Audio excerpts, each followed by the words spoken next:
Star hero DMK అధినేత విజయకాంత్ గత కొంతకాలంగా అనారోగ్యంతో ఇబ్బంది పడుతున్న సంగతి తెలిసిందే.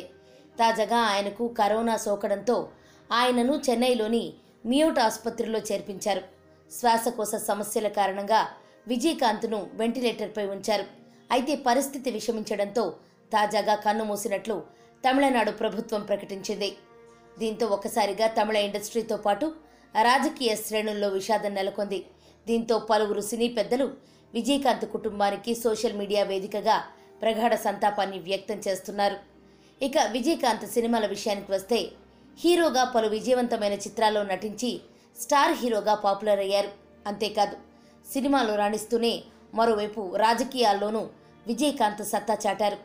తమిళనాడు శాసనసభలో 2011 నుంచి 2016 వరకు ప్రతిపక్ష నాయకునిగా బాధ్యతలను నిర్వహించారు.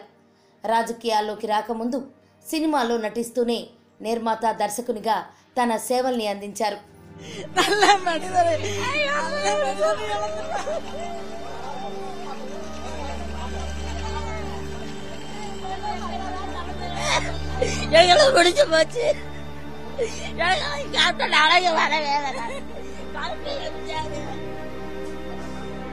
విజయకాంత్ పూర్తి పేరు విజయరాజ్ అలగర్ స్వామి. 1952 ఆగస్టు 25న జన్మించారు. నటి రోజా భర్త సెల్వమణి దర్శకత్వంలో వచ్చిన కెప్టెన్ ప్రభాకర్ సినిమాతో ఆయన స్టార్ హీరోగా మారారు. అభిమానులు ఆయనను కెప్టెన్గా పిలుచుకునేంతలా ఆ సినిమా ప్రత్యేక గుర్తింపు తెచ్చింది. తెలుగులోనూ మంచి ఫ్యాన్ ఫాలోయింగ్ క్రియేట్ చేసింది. విజయకాంత్ భార్య పేరు ప్రేమలత. వీరికి 2 కుమారులు ఉన్నారు. విజయకాంత్ తమిళనాడులో దేశీయ ముర్పొక్కు ద్రవిడ కజగం పార్టీ చైర్మన్గా వ్యవహరించారు. విరుధచలం, రిషివేందియం శాసనసభ నియోజకవర్గాల నుంచి 2 సార్లు శాసనసభ్యునిగా ఎన్నికయ్యారు.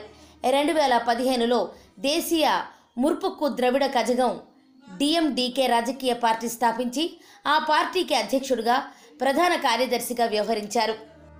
எங்களுக்கு வந்து லேடிஸ்க்கு முக்கியத்தை கொடுத்தாங்களே, எங்களை பாப்பாங்களா? இனி பார்க்க முடியாது, நாங்களே பார்க்க முடியாது, இனி நாங்களே பார்க்க முடியாது. எங்களை முடிச்சு போச்சு. நாளைக்கு வர வேதனை.